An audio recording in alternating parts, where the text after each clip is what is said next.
Ladies and gentlemen, it is my distinct honor to bring you some League of Legends action here on this fine Thursday for GRLCS 14 Diamond Division Week 5 here between IKW and Snake. I'm joined here not by Kempson, who may have fallen asleep or something, but I am joined here by the other half of the original Quarantine 1 year after their creation. It is Rex GoDragon. Yes, sir, and better than yet, I am fully vaccinated as well, so, quarantine is getting on their way to be coming to a close, but the quarantine will be still sticking around here, so let's go ahead and introduce these teams here. Over onto the blue side, we have the Imperial Knights White, Ninja Flinga in the top lane, playing the Fiora. We have Ice Poseidon playing that Gragas in the jungle, Parry Difference in the mid lane, playing that Set, showing also a difference in a different lane, while we're seeing Vital and Predabear playing the Zyrcon duo. Meanwhile, on the red side, it's Snake. We have Tendies 2 in the top lane on Yone, XIV in the jungle on Lilia, 50 Shades of Blade with Tendies 2's counterpart on Yasuo in the mid lane, and the bot lane, Paragon and Potato God on Tristana and Alistar.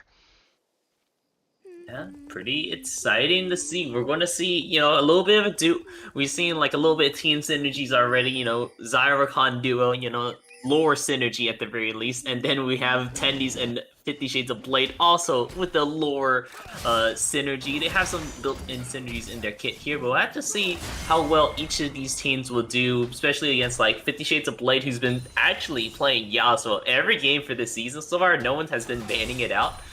Which is pretty interesting to see. While Parry Difference, we've typically seen him showing that difference in his laning partners, but we'll have to see so far. Yeah, a little bit of damage coming out on the Paragon. He does not blow anything, but that level 1, the trade goes very well here for the bot lane of Imperial Knights White. Yeah, very much so. I mean, you have to always be careful of the level 1 difference that Vital and Predabear brings with the Zyrcon duo.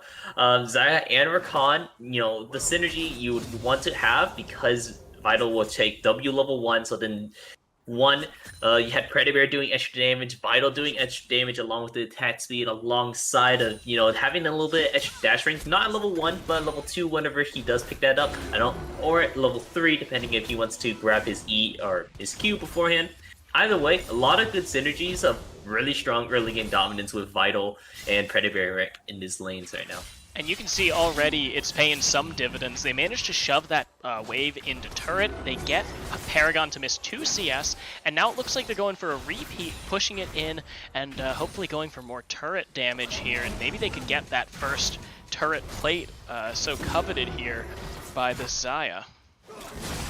Yeah, perhaps. So, in other lanes, we're seeing pretty even trading other than the top lane, where Tendies is having a little bit of a rougher time since he opted in to go with the Yone. I'm imagining in this game, Camille and Riven was banned out, seeing that all previous games so far for Snake has been... But there is a jump in, flashes forward, and Vital just gets popped from 300 health. Predabear now committing the flash as well, but a beautiful level 3 just slamming down by Snake here. Yeah, really nicely done here. You have the scoreboard a little bit wrong here. Actually, both teams are 3-0 at this point in the time. But, I mean, I'm sure everyone already knows who won out this series. If you just take a peek over at Diamond Chat after they have their games here, we may be looking for a tower dive potentially, but I don't know if they would actually be bold enough to do that against a Fiora right now and a lack of CC.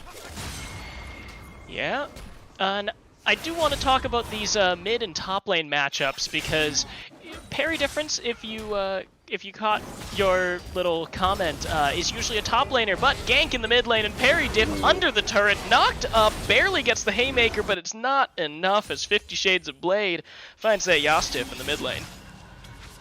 Yeah, 50 Shades of Blade. Once again, he's been playing Yasuo like every game of this series so far, and he's been having some pretty good success. For the most part, I mean, I believe last week he wasn't doing the greatest of jobs. Oh, no. Last week was whenever he was popping off when Tendies wasn't doing a great job, and he was able to carry it for his team, so Tendies got back into the game, and then they just had 2 hyper carries just bringing it on through, just trucking along. But in Whoa! previous series, they... A flash forward here on Vital, and he's just going to go down. Oh, wow. A lot of damage coming out. Paragon going to have to use the heal. Vital going very low, but he's not quite dead yet. Paragon burning goes down as Predabear picks up a return kill.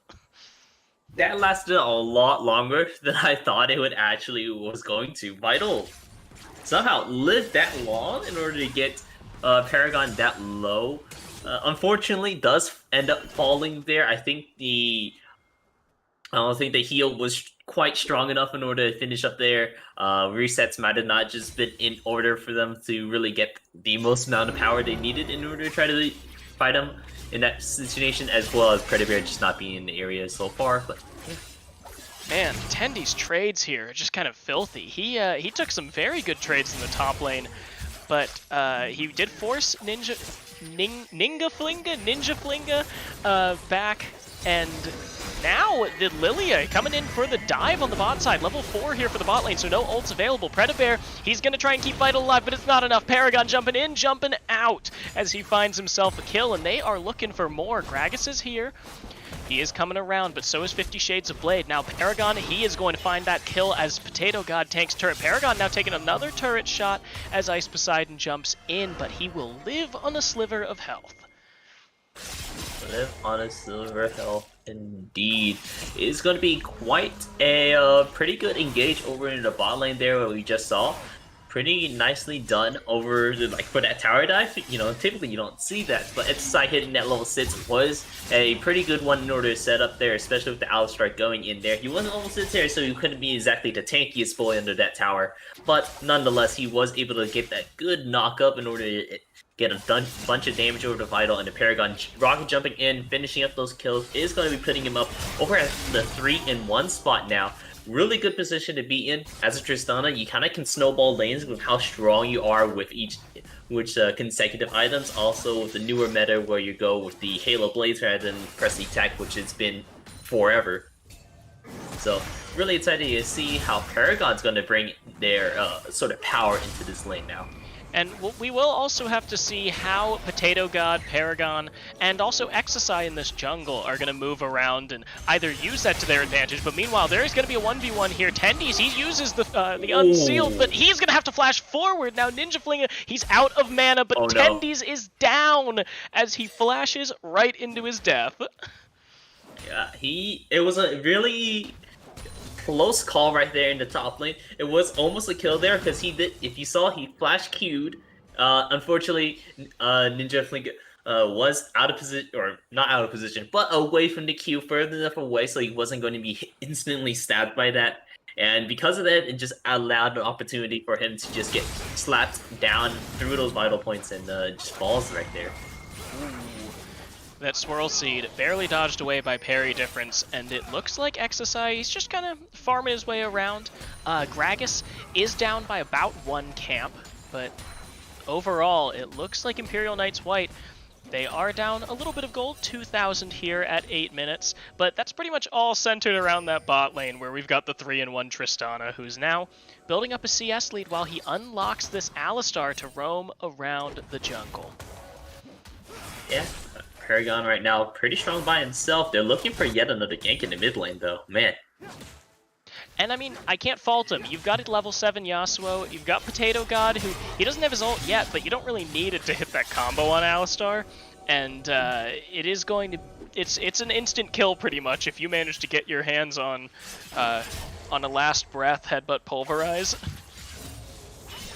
Yeah, classic combo as we've seen back in the old day, where you're like, oh yeah, you can just do the Alistar combo, which is just like the Malphite combo, or just run the straight Malphite.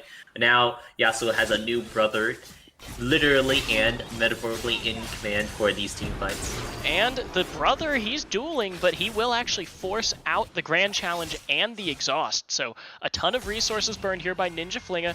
As XSI comes in, he's going to get the Swirl Seed, he's going to get the Sleepy Drowsy, Tendy's with the kill. And that is just an easy 1-2 punch here for Snake.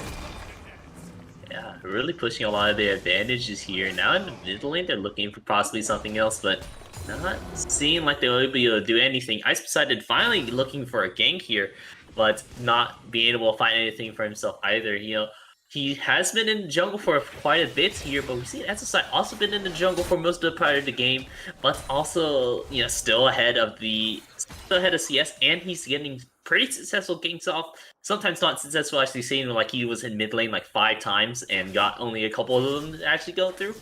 Nonetheless, he is still doing quite a good job against Ice. Yeah, and speaking of the mid lane being really the focus of attention here for both teams, look at how much CS parry difference has built over 50 Shades of Blade. Both teams, or both mid laners, have really dealt with a lot of presence by junglers and supports in their lane, but parry difference has still managed to bring himself to a 16, 17, 18 CS lead now, even though he did die to 50 Shades of Blade earlier. So he's actually made that back in terms of raw gold in his pocket. And there's a lot of trading going on both sides of the map while I'm talking about this. But nothing's going on. Predabear will force the flash by Potato God, interestingly enough. Yeah, really good flash overall, just because they don't want to burn anything. They do know that there's some people are missing in the top lane. Wow, Pendis is just going in deep there. Oh, little too deep. Shot. Little too deep, I think. The snapback with the E did not do enough damage to execute, so he hands his life over and dies yet again in a 1v1 to Ninja Flinga. Yeah, and dying to that 1v1 is going to be hurting a little bit, but no worries. You're playing the Yasuo Yone champion where at 10 deaths you hit your power spike, which is generally at 2 items, especially with all these buffs they've been getting recently. They're not in exactly the best of spots right now, according to my cousin who also plays a bunch of Yasuo. But nonetheless, they are, good scaling champions. Once they hit their power spike, it's still going to be hitting pretty hard, and they have 2 of them now. The one thing I do have to worry about here for Snake is the fact that you've got 2 AD assassin type solo laners and a Tristana. The only AP you really have on your team here is XSI, and Lilia really does not have that kind of DPS carry potential that she used to, on release and shortly thereafter. She is much more supportive, much more enabling for her team, so it's really got to be Tendi's 50 Shades of Blade and Paragon popping off so that they can outscale the itemization here from Imperial Knights White. Yeah, I will argue that Tendi's will do quite a bit of magic damage just because Yone, it's about a quarter of his damage is going to be magic damage, but whenever he snaps back, is that like true damage? Because it doesn't actually specifically says, but like whenever I die to Yone, I do notice a big bar of white, so I'm assuming it's true damage just from his E, but I don't know. Nonetheless, it is going to be quite a bit, there is still going to be some magic damage coming out of him. He could itemize a little bit more for, the on-hit kind of build where he builds, a Wit's End in order to do a lot more magic damage. Man, he's already doing a lot of damage regardless right now, though, over a Ninja, but that is going to be something that they don't actually have to worry too much on, but they should still, don't want to delay this over the 40 minutes. Yeah, this is a lot of damage for this Yone. I'm surprised that he's doing this much even after getting solo killed twice. But XSI, he is building this lead in the jungle meanwhile. Gragas doesn't have nearly as fast a clear as Lilia, so the fact that neither jungler has really inserted themselves into their lanes that much really does favor this deer. She will be getting close to that first item, and it looks like it's going to be a Liandry's. The Fiendish Codex doesn't build into that Moonstone. Meanwhile, the blue side, they will be finding themselves around this Rift Herald. They got that first dragon earlier, and it looks like they're going to go for Rift Herald, that Shelly now. And Tendi's gets a little bit aggressive, finds himself another good trade here on Ninja Flinga. He's doing quite well in the trades. It's just when he goes for the all-in, he hasn't seemed to find much luck. Whenever the pressure's on, Tendi's doesn't seem to be as comfortable with this champion as opposed to his Riven and Camille. But nonetheless, maybe we'll see him pop off once it gets into later parts of the game. We do notice that he actually took the fleet footwork for a lot more sustain in this lane, which I actually do like that as opposed to getting the Conqueror, seeing how much of these short trades he's getting off. He realizes, I can't long trade against Fiora, so I might as well try to do my best in order to win these short short trades. And it's working out kind of well, actually. Yeah, Fiora's not getting her Conqueror off in these short trades, but Tendy's, he's doing great. He's at full health, and even though he is at technically an item disadvantage here, he's doing very well for himself. And he's found himself a 30 CS lead on top of that because he continues to push in Ninja Flinga into this top lane turret, which gets lower and lower. And there we go again, just moving in for damage.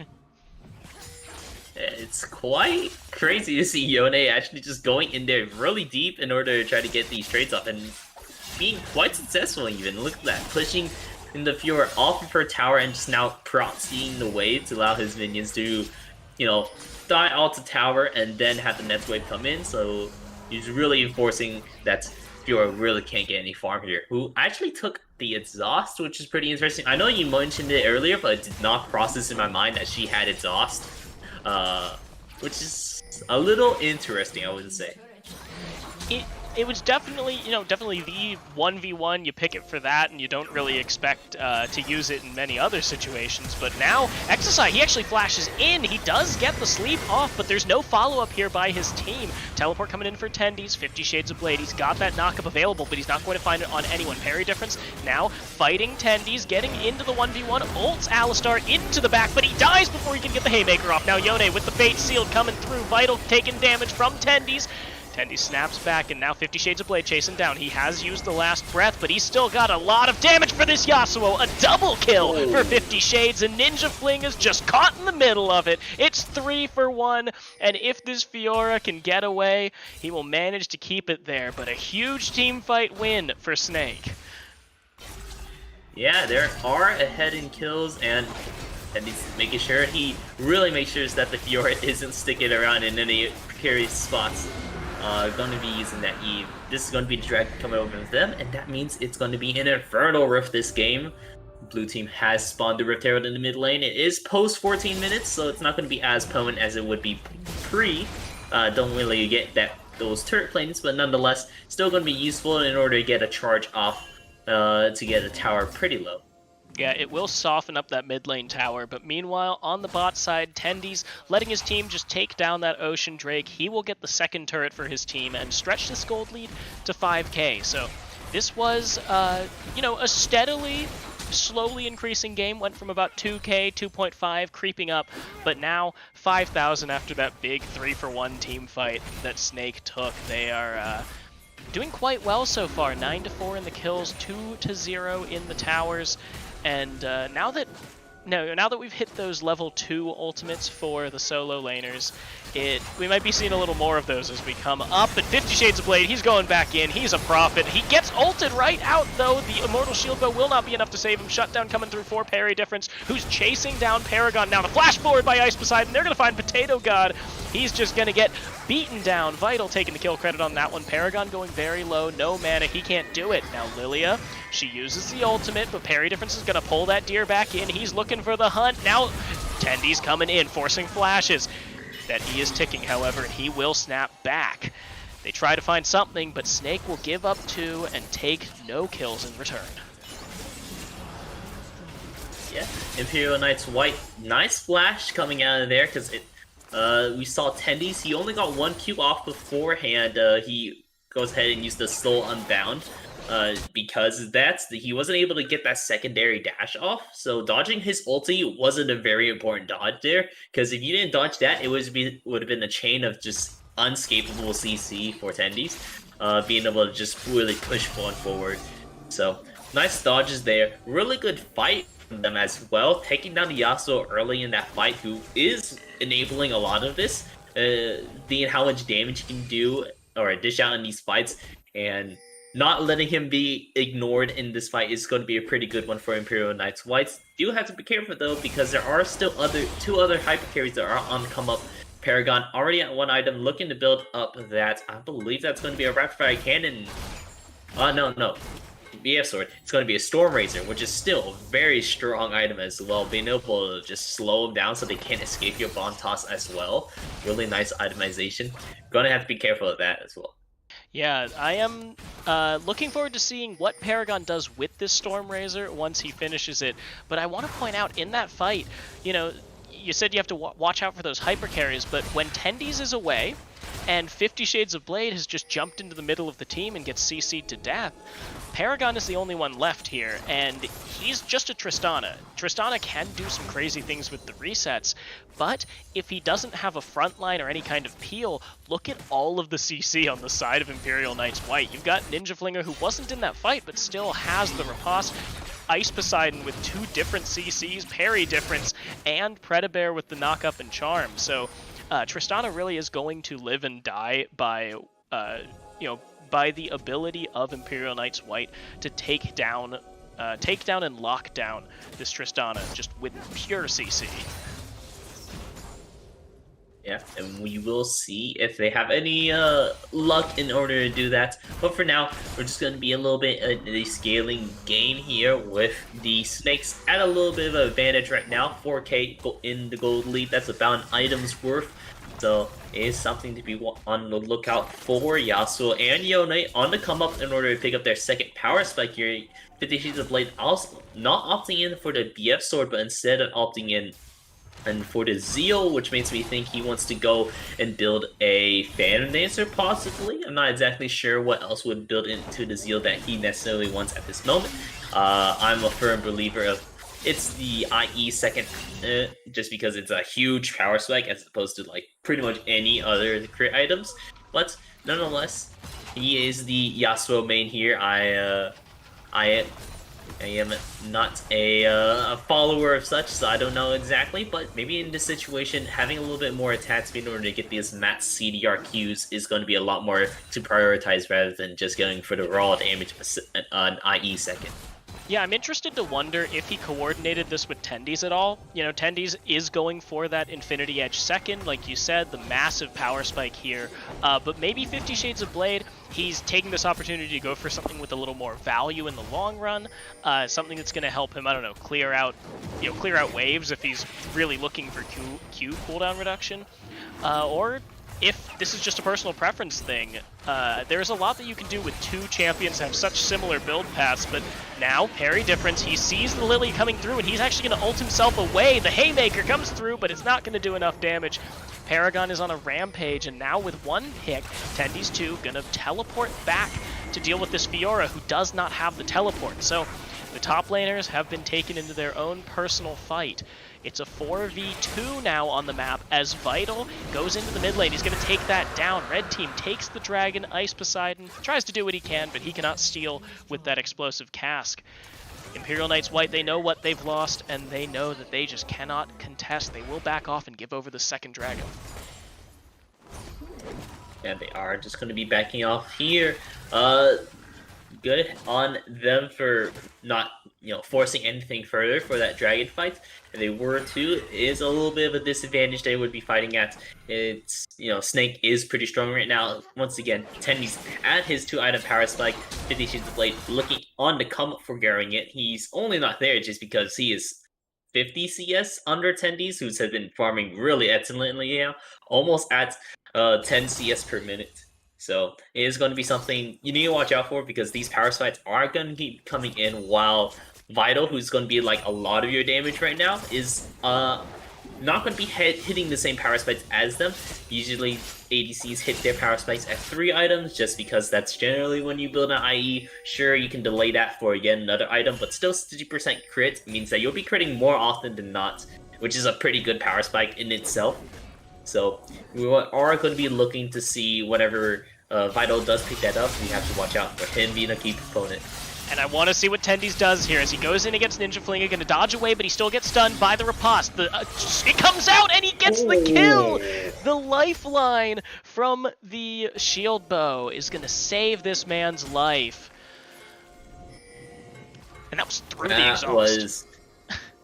Yeah, I was on the edge of my seat, but another fight coming in first. Paragon, you did what we said not to do! He's gonna get shut down immediately, gets 2 hyphy as now Imperial Knights White chasing down. Predabear will die on the backside of the fight. 50 Shades of Blade has the last breath. He will go for it! The 3-man! He takes 1! He takes 2 as Vital goes very low. He just gets rooted, not killed, and an ace for 2 in favor of Snake.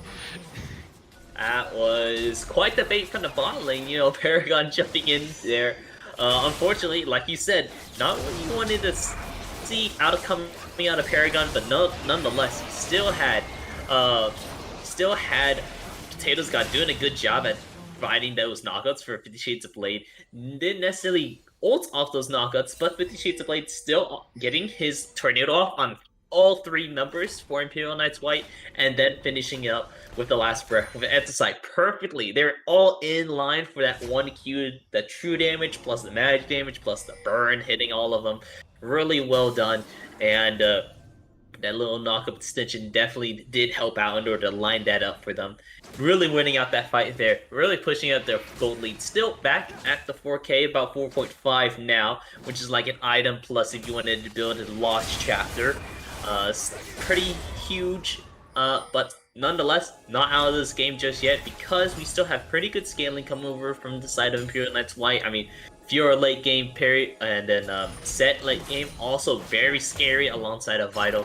We'll just have to see if either of them will be, if they're able to get to the point where they can even it out a little bit and makes it not as scary to dealing with this 2 swordsmen plus a Yordle with a rocket can actually be. And really, I think the 4v4 here does favor Imperial Knights White as we get later and later into the game. Ninja Flinga is obviously the 5th out of the 4, since he is spec'd entirely into that split push 1v1 kind of mentality. He's got those steel caps in order to cut through cut down some of Tendi's damage. He's got the Essence Reaver for lane sustain against this manaless champion. So it'll be interesting to see what Snake does, because I think in the long run, Ninja Flinga still does very well against Tendi's. He may not win every 1v1, but he can definitely hold his own here against someone as important to a teamfight with that Seal Fate as a Yone. Yeah, he is already going to be using that ulti in Orgal there, but he's also using his TP because this is a Baron call coming out of them. A nice surprise seeing that they already dropped 3 people down bot lane. They want to push this fast. Yeah, 3 AD DPS champs is going down so quickly. Last breath coming out. Ice Poseidon, he dies before he can even get into the pit. And now Predabear has to flash away. Tendi's going to knock him up and find a kill. Exercise on a killing spree as Baron Nashor goes down. And without that Seal Fate, Yone will not be doing all of the damage, but damn, he does a lot of it. Vital going to go down as Exercise on a rampage. Parry difference, he's caught under the tower. Can't do enough damage to kill anyone as he will lose his life, and Ninja Flinga is the only one left as Snake absolutely blow this gold lead wide open. Yeah, now they've expanded this 4K into almost all 10K gold lead there. That's 3 items worth of the difference. Tendi's still looking for a little bit more. I haven't said too much about it, but these side steps that Tendi's do right after he lands his Q, really impeccable, because it's avoiding, like, he's avoided not all of them, because we saw that one earlier in the bot lane, but most of these stuns that Ninja is trying to do against Tendi's in order to stop his engages. So really nicely done there. He's holding his own against the top lane. More than just holding his own, honestly. He's 100 CS above. He's even more than 10 CS per minute right now. Yeah, 28 minutes and 305 CS. If you take off 2 minutes for the minions to get to top lane, that's like 1.4, 1.5, or 10 point, sorry, like 12 CS a minute. Man, I cannot do math. It's the end of a workday. But 10k gold lead here for Snake, and Tendi's, as you said, just absolutely outplaying these 1v1s. The closest 1v1 we saw was the one where he wasn't able to dodge the riposte, where Ninja Flinga actually got that off. He almost died. He still managed to take down the Fiora, and now that he is on that 3 2/2 of an item spike, I think it's going to be a lot harder for Fiora to even consider contesting. And he's not even going for Fiora. He is going to get Vital and not even die. He dove 4 members and walked out, and now the flash in by Exercise. He will find 2 with the Drowsy. and now the knock-up onto parry difference. Tendy's 2 on a rampage. Ninja Flinger riposting, flashing away. Predabear gonna find a multiple-man knock-up. Ice Poseidon, he's on the run, but a double kill here for the Yone. Predabear gonna go down for the deer, and it is a 4-0 as Snake pushes this game toward an end. Yeah, it is pushing it up quite far further down the line now. It's quite scary to see how strong that, once again, Snake leaving once again undefeated in this week 5 game right now. So they are quite impeccable so far. They're doing quite, just really nicely done right now. Really nicely done. They came to play. They absolutely came to play, and they will take down Imperial Knights White, bring themselves to 4-0. Spoiler alert, and they're gonna take this. I mean, Imperial Knights White was undefeated before this week, but Snake sure didn't make it look like that. Yeah, definitely so. So that was our first game.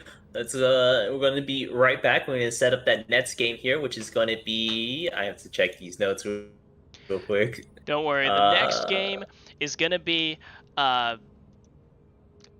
Predictive Gaming Fusion versus ISU JV. So don't go anywhere because we will be back in a couple of minutes with our second game.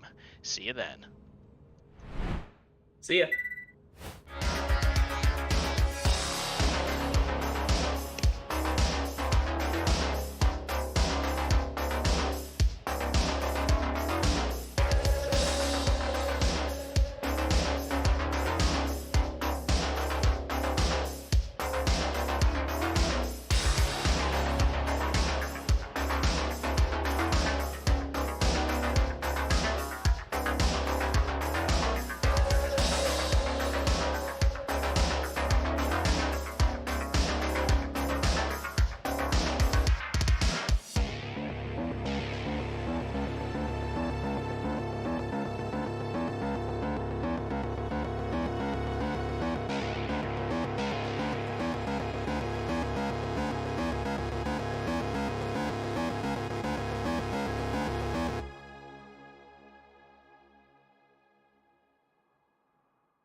Okay, that song is kind of a banger. I really hated to have to move off of that, but we have some League of Legends to play between Predictive Gaming Fusion and ISU JV.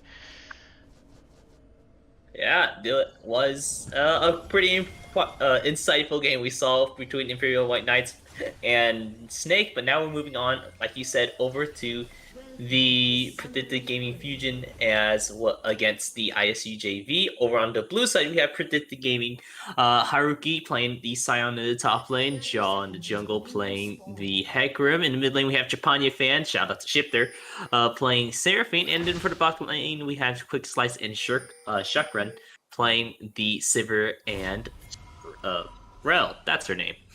The infamous double horse combo here for Predictive Gaming Fusion.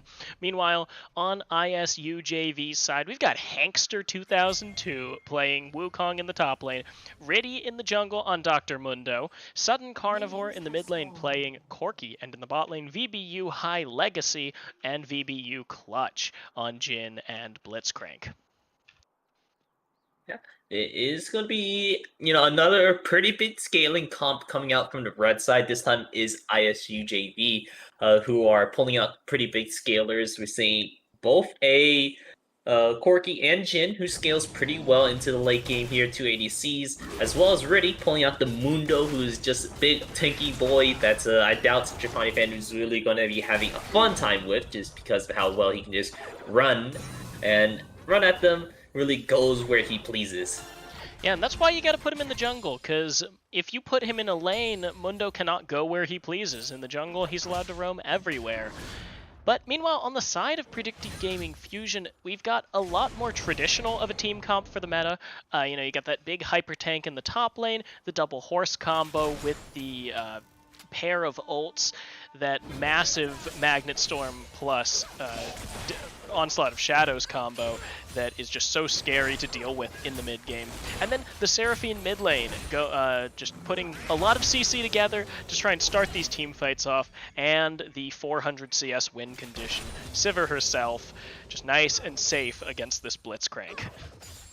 Yeah, I was going to say possibly this is going to be more of the lethality Sivir, but pulling out the lethal tempo is probably going to be the classic 400 CS win condition for the Sivir.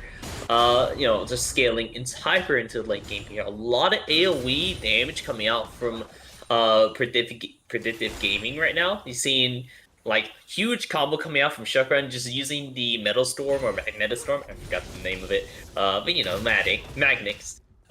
Just dropping in, pulling in people closer so that Japani Fan or Jaw runs in there with their CC and then follows up with the other person with huge, massive damage coming out of Quick Slice just because you're playing Sivir. The AoE just wait their god and then the... Whoa! Holy moly! Quick Slice, not expecting that! Gets pulled back, he hasn't burned any summoners yet, but now dealing with Shukran, VBU High Legacy gets the heal. No, he doesn't heal himself, but he gets a heal somehow, but he is stunned, knocked up, Jaw coming in, the flash committed, but it looks like First Blood may go over to Shukran. Yes, Jaw, he's low, but he's not dead, and that beautiful hook by Blitz turns into disaster here for ISU JV. Yeah, all sums are burned down for ISU JV in the bot lane now, so this is just spelling out a repeat gank in the making so far, which is definitely what you want to see as a Sivir on your side. Going against this team, you do have a little bit of that safety in your laning phase and that 400 CS win condition, but you can get some kills and assists over for your side. You're not going to complain at all if you can.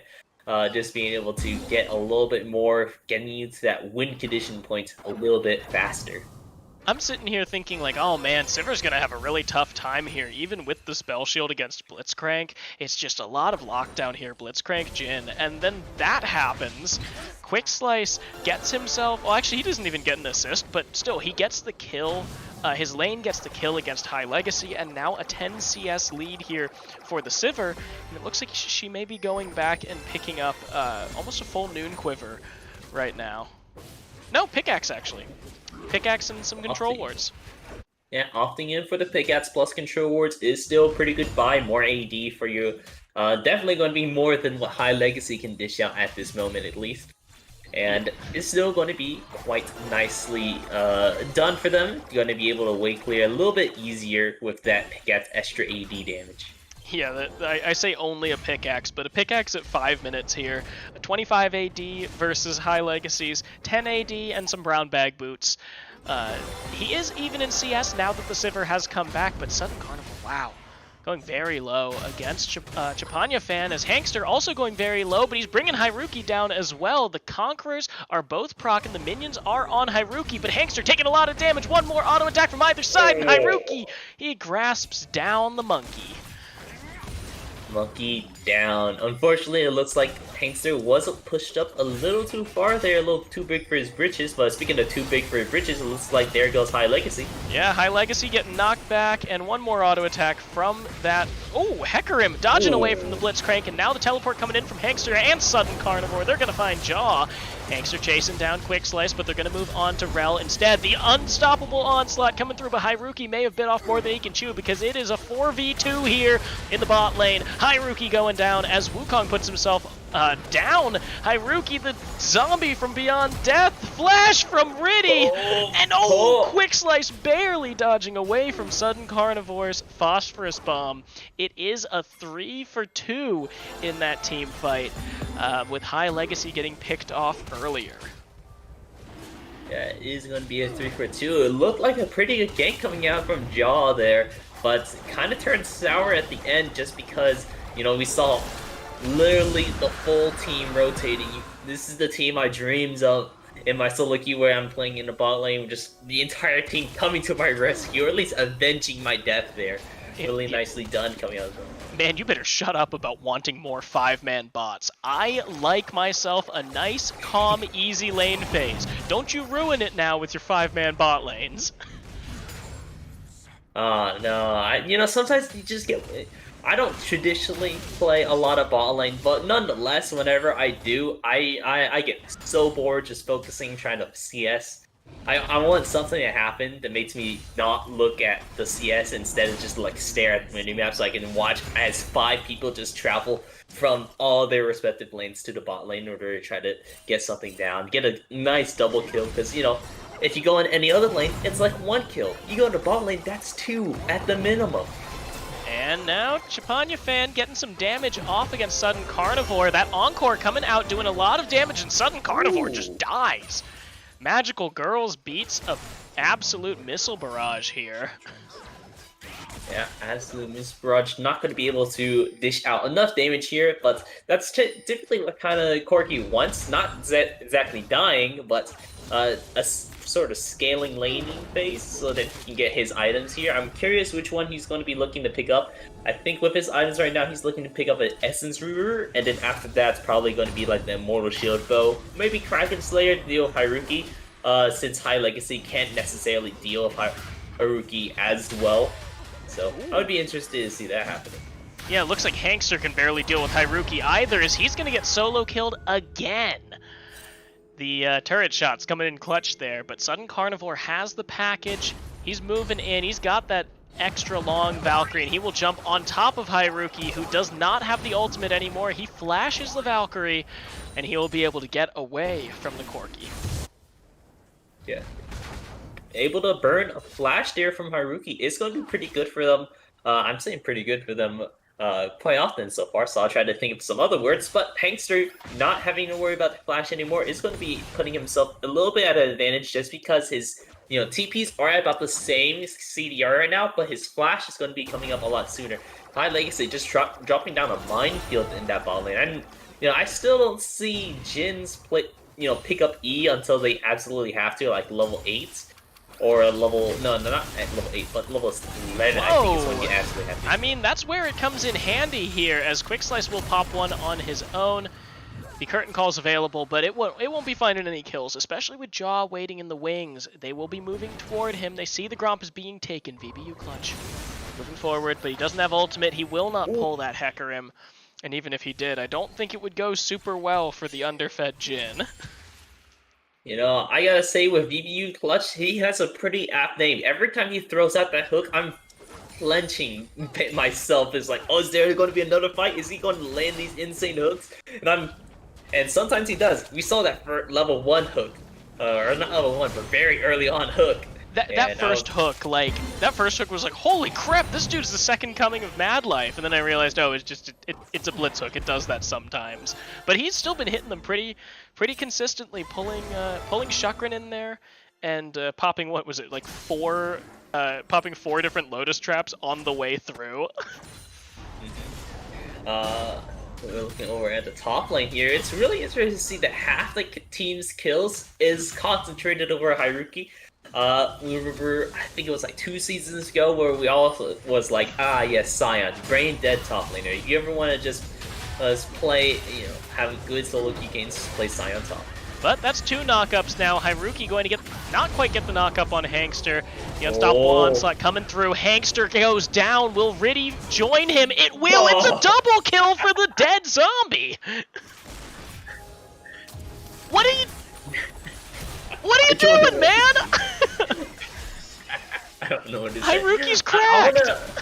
I want to applaud Haruki because he dropped the unstoppable onslaught at the end because he knew they were going to be stunned long enough so that he can just zombie punch them down at the end. Monkey going down for the 4th time so far, just because, 4th time now because of the zombie. The 2nd time, he actually, this is the 2nd time he died to Scion in his zombie form. The other 2 times was whenever Haruki was alive. But nonetheless, Haruki doing a pretty good job. He turned that gank where he dies there to a 2-for-1, where he traded out the kills himself. He was like, if my jungler's not going to come up here and help me, I'll help myself. Yeah, honestly, if this were a solo queue game, it's at this point where you're like, Wukong, what are you doing? Just give up the rest of the game. Just farm under turret. You're like, look at this. He's taking so much damage because of the Bramble Vest. It's keeping all of his healing from going through. The Conqueror's basically useless. Now the Encore whiffs. Shukrin coming into the mid lane, but Sudden Carnivore, he's perfectly fine. And really, you're going for part 2. The Unstoppable Onslaught is not available. Haruki going to go very low. The shutdown comes through by Riddy, but he's taking a lot of damage, and okay, he will get the turret plate, but he does lose the 450 gold shutdown. I was thinking he was about to get another double kill there. I'm not sure how, but I've seen crazier things, like maybe that Sunfire is magically turned into a Prowler's Claw, and he just grabs on to Hankster's neck, and then drags himself over there, give him 1 punch, and then ready the 2nd one. Wait. Just actually being secretly a set. Whoa! Flash coming in, Magnet Storm, double stun. Jaw coming through. He will find High Legacy. He gets a lot of damage on. Now we have Quick Slice tanking. He's going to go very low, but not quite down. VBU clutch. Now ulted under turret. Shukrin, he's tanking turret now, and he will go down with the kill. The Blitzcrank trading 1-for-1 after a horribly botched dive here by... Oh, nope. Not gonna have the Q. But yeah, PGF trading 1-for-1 in a turret dive that didn't go so well, and Sudden Carnivore's here. He's hunting for the kill. He's eating meat tonight. He's got the flash. He's looking for horse. He can't find it. He'll have to settle for Sand Bandit instead. It is a tough life over in the desert, but now Riddy just trying to push Haruki off this tower, but that's the careful here. This is the Haruki that, has 5 kills, and he's doing quite a bit of damage. Yeah, 5 kills and healing reduction against a Mundo, I don't think that works out for you, friend. Just don't auto-attack him and you're fine. You don't get any healing reduction if you just don't auto-attack. You just hit him with pure cleavers. Give me back my old days of pure Magic Pen Mundo. Oh, that was so much fun back in, like, Season 6. You're like, oh yeah, let me just build every Magic Pen item in the game and health, and that's it. Technically, Magic Pen Mundo has never been stronger because now there's other items that gives you Magic Pen. But at the same time, Tank Mundo go where he pleases is just stronger. BRB quitting the stream so I can go try that out. But Japanya fan gets shut down. VBU clutch actually flashed forward for that and then was immediately encored, so he couldn't get any damage off. Very unfortunate. No assist for him there. Hey, solo kill with a Corki. We take those. Yeah. it's still going to be good. Corki picking up another kill for himself means that he is scaling nicely into this into this mid game. He already has one item alongside his Magic Pen boots that Magic Pen Mundo could also totally buy. Looking to probably pick up one of those new quiver items, either going to be the Immortal Shield Bow if he thinks that he needs a little bit of that anti-burst, or maybe he's going to be opting in for that Kraken Slayer to once again pick up the job High Legacy can't necessarily do against Haruki, who's very tanky boy who's going to build a lot of armor. Yeah, and now Hankster, he's in trouble again. The Unstoppable Onslaught comes out. One more auto attack should do it, and Haruki picks up his 3rd solo kill of the game onto this Wukong. And Hank, you gotta learn at some point, man. You do not beat this zombie anymore. It is, it's just sometimes zombie just beats monkey. Sometimes going primitive is not the way to go. You don't want to go back to monkey. Sometimes you just want to go zombie. And it's really just working out for Haruki there. Zombie is working out really greatly for himself. He sits in 3. He's generating quite the lead for himself. He's going to be a very strong frontliner, which is great because right now in the other lanes, they're not doing exactly the hottest either. Specifically the mid lane, just because you're dealing with Sun and Carnivore, who's 3-1 right now. Bot lane is a little bit of a hit or miss, just because High Legacy hasn't been able to secure a kill for himself, so he hasn't built his mythic yet. But no worries, getting some of these minions in the bot lane, seeing how they had to push Quick Slice all the way back there. Going to be helping him a bit. Oh, and now Sudden Carnivore, he's feeling what the pain train is like. There was no Unstoppable Onslaught, but they didn't need one to shut down this Corki. They will find the charge by the Rift Herald, and now Riddy going to force the Gale Force from Quick Slice. 2 turrets taken, however, in the mid lane for nothing. Gained by the side of ISUGV. Oh, okay, not the 3rd. There will not be the 3rd charge, but there is the Mountain Drake coming up, and it looks like Predictive Gaming Fusion wants to buy themselves a lead here, and Quick Slice is on the run. Riddy is chasing him down. Mr. Mundo is going where he pleases. Sorry, he's got a PhD. Dr. Mundo going where he pleases, but Jaw is going to bring him right back into the clutches of the team. Quick Slice taking some damage from the Cleaver, going to get rooted up by High Legacy, and Sudden Carnivore's here. He's feeling angry after that last gank. The hook goes wide on the top side of this dance.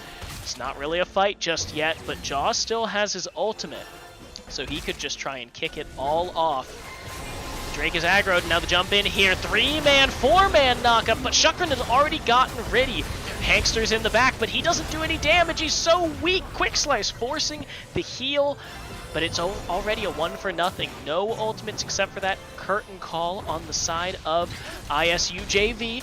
The pull in for Shukran, but he's got the E. He's remounted. The pants have become hoarse. High Legacy has to flash away. BBU Clutch on the run. He doesn't have any mana. He doesn't have any health. He doesn't have a hope here as a 2nd man goes down. And Predictive Gaming Fusion, they are just going to take this blue buff and walk it back to the Dragon. Yeah, the Dragon is going to be pretty much theirs here. I don't think that they're going to be trying to contest this any further after seeing 2 members already fall down to them. Riddy has just respawned here, and he's looking to pick up those golems for now. It's going to take a quick visit over to the Krug brothers rather than trying to contest the Drake that he is definitely not going to be getting just yet. He is at a level advantage, seeing that he's level 12 while Jaw is at level 10.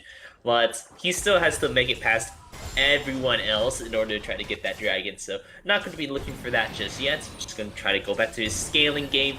Make sure he's going to be tip-top shape in order to try to fight the rest of these members of the PGF.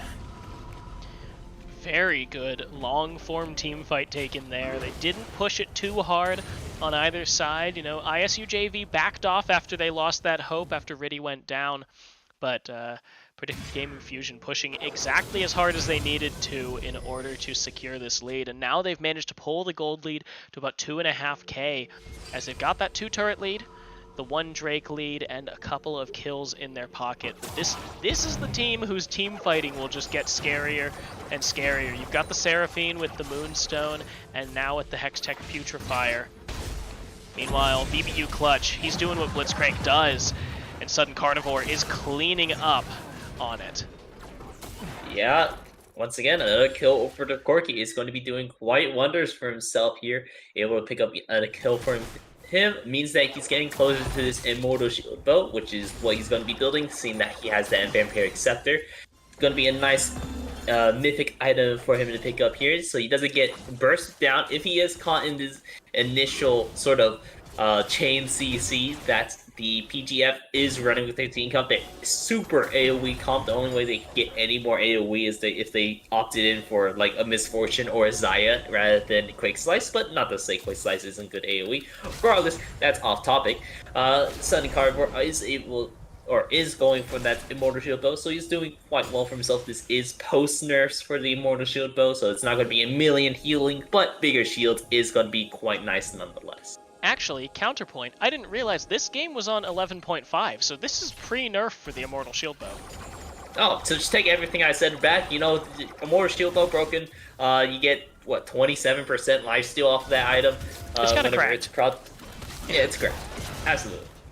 But the one thing I do have to wonder here, ISUJV, they're doing a really good job of kind of keeping this safe. There's a small gold lead on the side of PGF, but they haven't managed to push it very far in the last couple of minutes since they built it.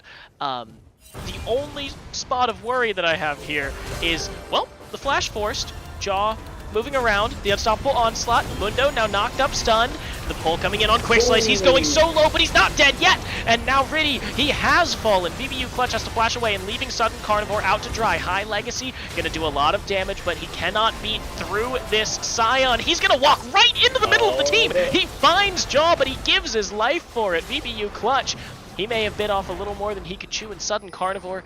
He's got so much damage, but he cannot beat this Scion's meat.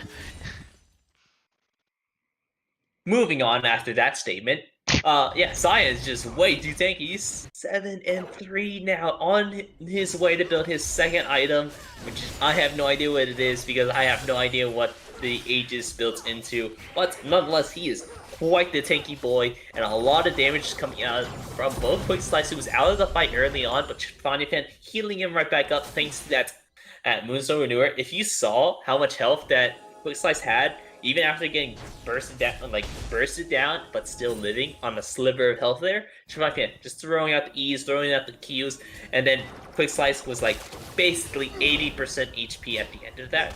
So they were able to dish out damage even after that initial sort of burst, still doing a lot in that team fight there. So really nicely, just a really nice spot that PGF is in right now. They're just holding it out pretty well, seeing how potent that Fan is with that Moonstone Renewer right now.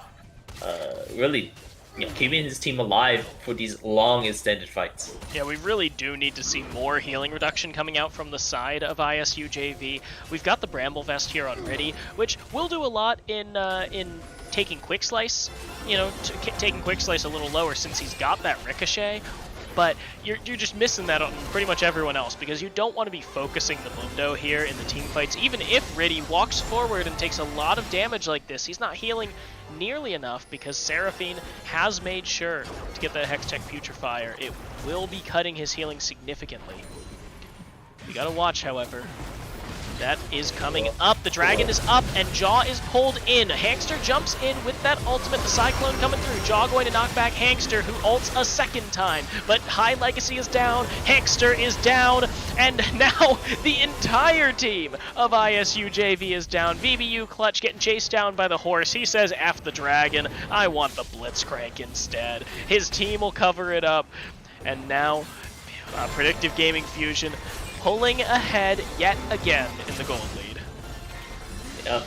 Now at 4K in the lead now, seeing that is about an item plus a like if you want to grab yourselves a giant spell, seeing that it's about like 900 gold now.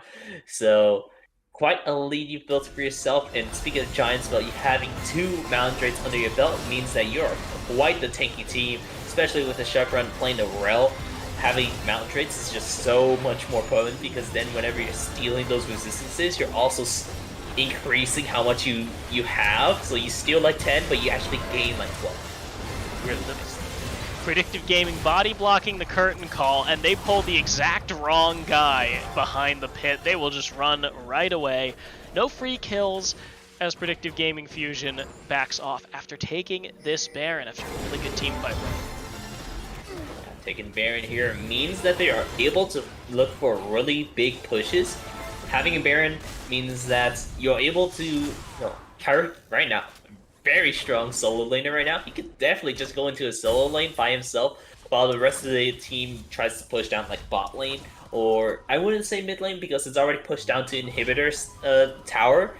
And also just staying pretty far distance away from Haruki means that, you're dragging the members over to each side. But if you want to push down mid lane, it still works pretty well while Haruki over in a side lane. Just because Haruki has that unstoppable onslaught to just, instead of TPing in, he can just charge his way right in, straight into another fight. Speaking of another fight, here's Riddy in a wrong location. Yeah, he's gonna get knocked up, now slowed, stunned. He's just taking a lot of damage, but he's healing a lot as well. And he's gonna walk back to his Blitzcrank, who's just gonna keep him safe. Haruki, good guy, body blocking for his support. Hankster coming in, but he's already taken some damage.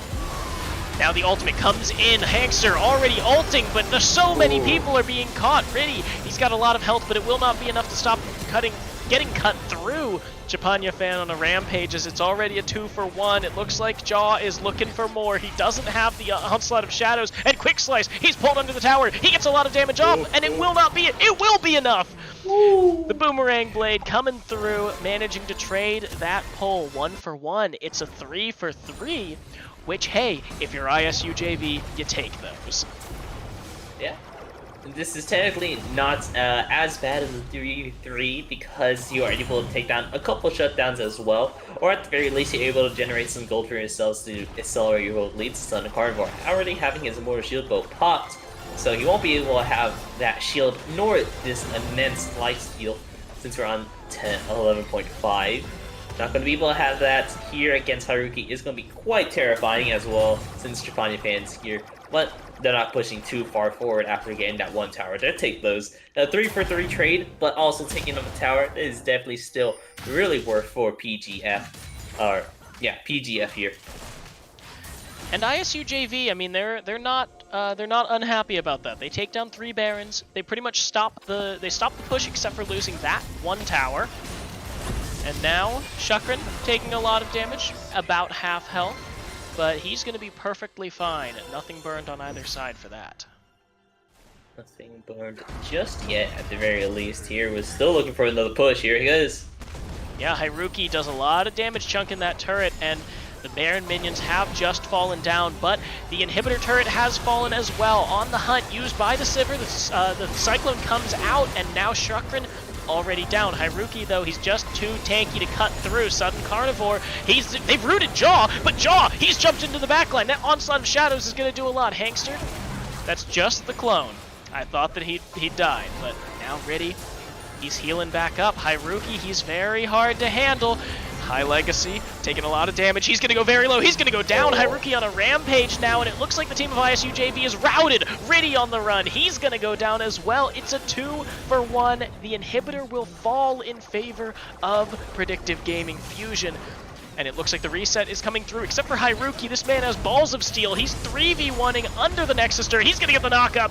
Sudden Carnivore, he goes low. He doesn't go down, and neither does Haruki.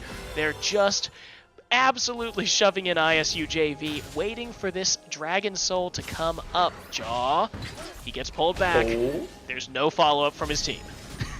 His team's dead. Unfortunately, no follow-up. Yeah, unfortunately, the damage from the team is going to be gone.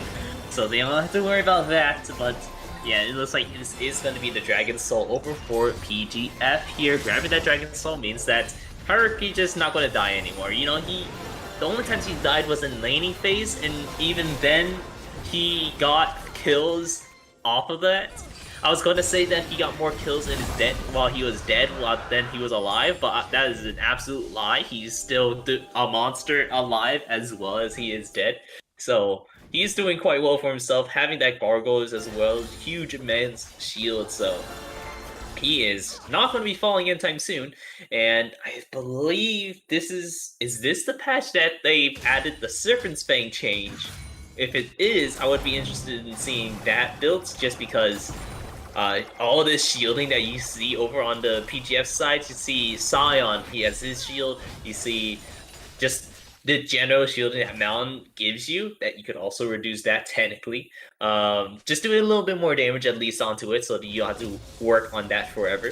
Trapani Fan having his shields, Quick Slice that doesn't count, and then Chakran also his shield does count, however. Yeah, I would love to see.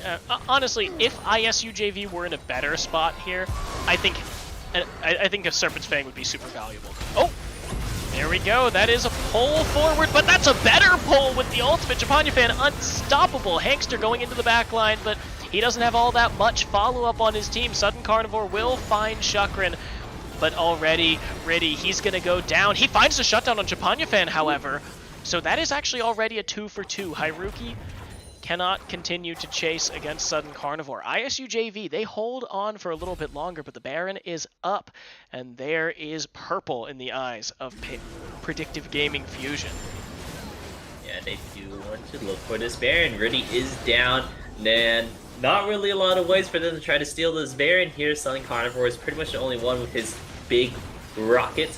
As was the Sheen auto attack, but I don't know if that would be necessarily enough. They're actually trying to fight it. Yeah, they gotta go for it. VBU Clutch taking a lot of damage. Shutdown already coming through onto Quick Slice, but VBU Clutch and Hankster are both down. Sudden Carnivore, he is gonna be slim pickings here for both remaining members of Predictive Gaming Fusion. They delay the Baron, but with only High Legacy, and now ready up. It's a 3v2 once again here in the pit. John Hyruki, they're just too tanky to handle. Flash forward, I think, there by Chakran, and a surrender from the team of ISUJV. Yeah, it looks like they are just going to be surrendering here. Pretty anticlimactic end to that. I was looking at the tower score, and it's like, they can't. There's no way there's possibly a surrender here, seeing that they've taken down 6 towers. That's pretty. That's decently likely that they take down just go straight mid, and then another lane win. But I guess it is going to be the surrender coming out of here from ISU. Not going to be dealing with this game anymore, unfortunately. So a little anticlimactic end there, but nonetheless, it was a quite close game by any means. It was a quite close game. It's just like the AOE damage that the Predictive Gaming had with the Scion just being unkillable, as well as just having all that AoE damage, Jaw with the Onslaught of Shadows, Trapani Fan having the E plus the Q plus the ulti, and then Quick Slice being Quick Slice. Just so much AoE, as well as the setups from Chakran, is really hard to fight out here. While your team over on ISU, I feel like you guys were built for pick, but you didn't necessarily commit all the way for a pick comp. You had some team fighting capabilities with Hankster, but then you had Riddy in there with the Mundo, who's just like goes very places for a strong dive. Yeah, but not too strong. Yeah. A little bit confusing for the comp of ISUJV for sure, and really that early game went so well for Sudden Carnivore. He had those 3 kills against Japanyafan's 1, and he was able to do a lot of damage there in the early and mid game. But Hyruki just absolutely running down Hankster and Riddy in the top lane. They threw themselves at him, and all it did was break them further and get Hyruki stronger. He was able to just translate that into so many good fights. Just the inability to kill the Scion proved to win a couple of team fights for Predictive Gaming Fusion, and then get them into that full-on team fighting stage where they're winning these dragon fights. They're taking these dragons, these barons, and it doesn't really matter how good your pick is, because they can still take you 4v5 once you've blown everything to kill Chakran. Mm-hmm. Yeah, so that's gonna be our games for tonight. Do you have any words to sign? I mean, you're the one hosting the stream right now, so I don't know why I'm doing this, but you have any words to go ahead and say before these teams? This is our first half of Diamond, so any lasting words to say before we go ahead and sign this off? Well, we had a definitely interesting pair of games, a little bit of an anticlimactic end to the second, but of course, if you're not sated, if you still want some more League of Legends action, just sit tight, because we will be back tomorrow night. The GRLCS 14 will be back tomorrow night with the second half of Diamond, so take a nice break, have some dinner, vibe for a bit, and we will see you tomorrow. Have a great night. Bye-bye.